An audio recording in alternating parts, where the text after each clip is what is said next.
5 things you missed in Sheffield United 0, Arsenal 3. Yes, my guys, welcome back to your boys channel and welcome back to Dub City. As Arsenal got the win against Sheffield United in the Premier League with 2 goals from Alexandre Lacazette and a goal from Pele's godson, aka Gabriel Martinelli. What were the tactics and what were the things that you guys missed? Let's discuss in today's video.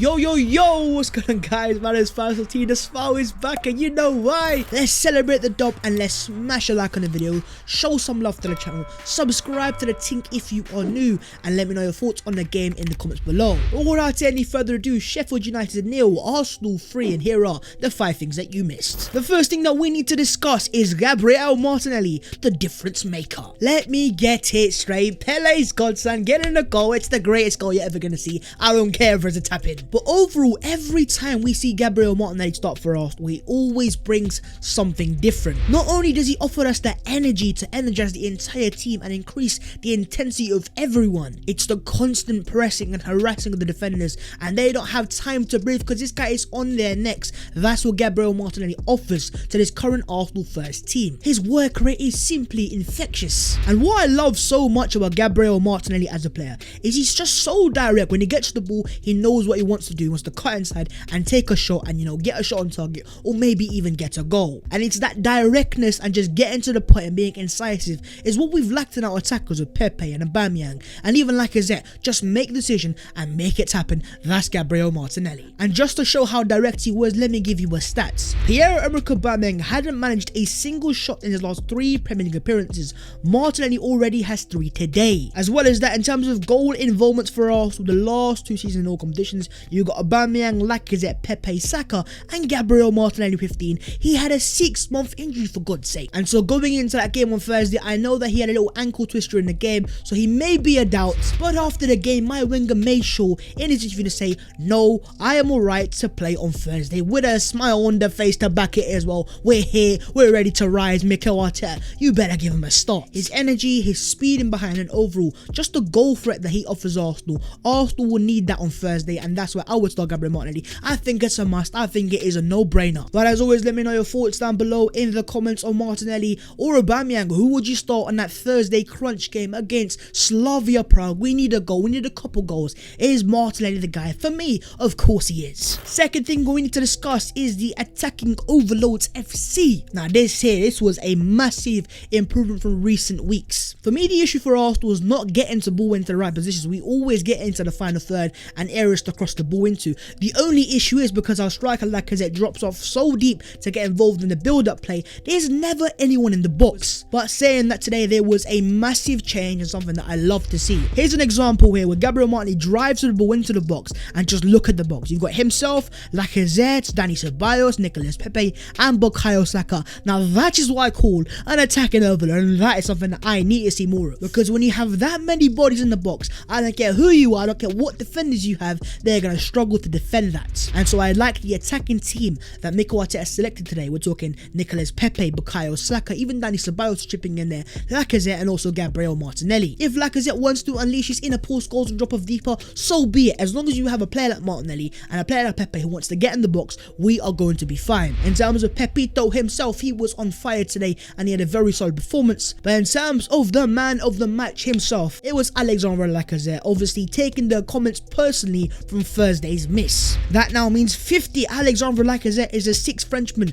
to score 50 Premier League goals for a single club, with 4 of these 6 doing for Arsenal. Also Thierry Henry, Olivier Giroud, and Robert Perez outpost. Lacazette with 50 Premier League goals, that's something that is pretty decent, so I have to give him homage and respect for that. You also had Darren Fletcher, the BT Sports commentator, on Lacazette's goal. It's the kind of goal that would make Arsene Wenger raise a glass on a Sunday evening if he's seen it, because it's straight from the Wenger textbook. But regardless of whatever position we are in the league, we always will have that goal in our DNA, and nothing will ever change that. Now, in terms of Lacazette himself, I know he had a very good game, but I want to see now how you react on Thursday when it matters the most, when Arsenal need to progress to the semi-finals of Europa League. Can you take a chance if you start? Let's see what happens. But what would you do with Alexandre Lacazette on the Thursday? Would you bench him or would you start him? And if you do bench him, who do you want to see replaced in the lineup with? Let's have a discussion down below. On to to the third thing, and that is Granit Xhaka as a left back. Who would have seen the day where Granit Xhaka playing as a left back? I never thought I'd see it. In terms of the performance itself, it was pretty excellent in terms of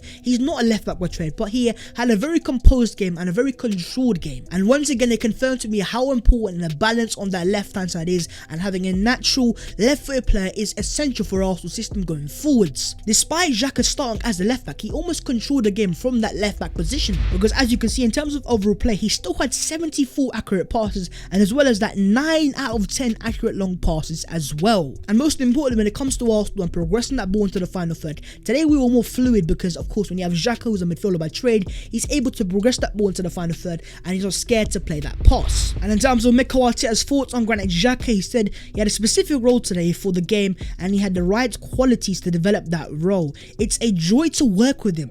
You ask him to play a centre forward, his reaction is yeah, I'll do my best. And you know what, fair play to Granit Xhaka. As I said, once again, respect for playing the position, but what do we do now in that crunch game on the Thursday against Slavia Prague? We seen last week with Cedric Suarez, the guy just does not offer us the balance and completely disrupts our flow on that side. So the question for you guys in the comments is, what would you do? Would you keep Xhaka as that left back or move him back into midfield? And if not Xhaka, we're talking Bukayo Saka as the left back if he's even fit, or are you gonna go for Cedric Suarez, lads? Let's have the discussion down below and let's have a bit of a debate. Moving on to the fourth thing that we need to discuss, and that is Thomas Partey do Progressa. Now this is what I call money ball. This is why you pay the money for a player of this quality. Forget the rest of the performance, we're gonna go straight to that pass for the Arsenal third goal, the assist for Lacazette's second goal. Firstly, he does a little dirty drop of the shoulder to get past the first Sheffield United player, drags him in and drags him out, then has the vision to look up there and play that progressive pass in behind the lines, breaking the lines, seeing Lacazette's movement and Lacazette doing the rest with a fantastic finish. And it's that ability to play that progressive pass that not most your average midfielders can see is why you pay that money. That was a cash money pass. And so now that you've shown that to me, Thomas, that you have that in your locker,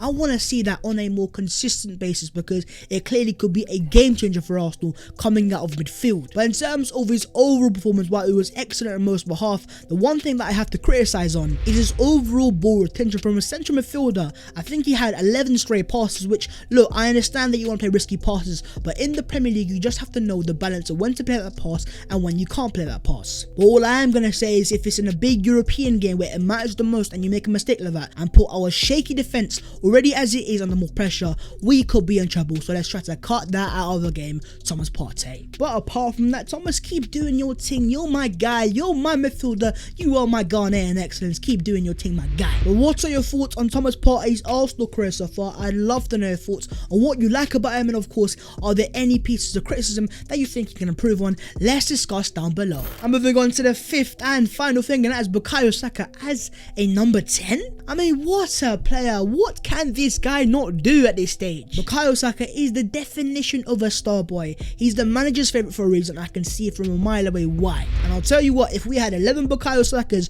we'd win the Premier League, we'd win the Europa League, we'd win the Champions League, we'd win the World Cup, Euros, Wimbledon, anything. We're coming for the whole world if you have 11 Bukayo Sakas. And as the tweet says here, Bukayo Saka, left back, left winger, right winger, advanced playmaker, quality no matter where he plays. He's such a brilliant footballer, and he is my star boy. But of course, the one negative is that he went off injured in the second half, and it's not what you want to see. And in terms of Mikel Arteta after the game, he did say on Saka, he had some discomfort in his thigh. I don't know what it is. I hope no.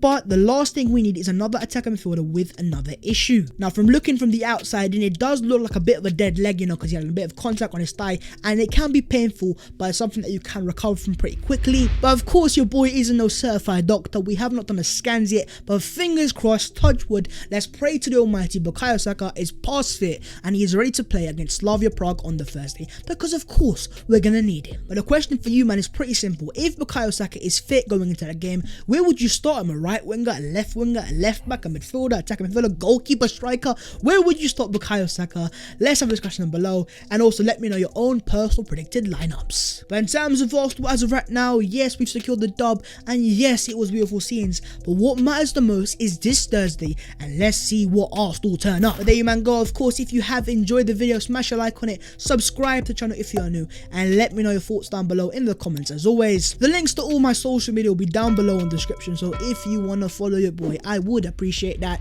But there you man go, the 5 things you missed in Sheffield United 0 and Arsenal 3. It's things you love to see. But now, all focus to Thursday. I will see you soon in a bit, people.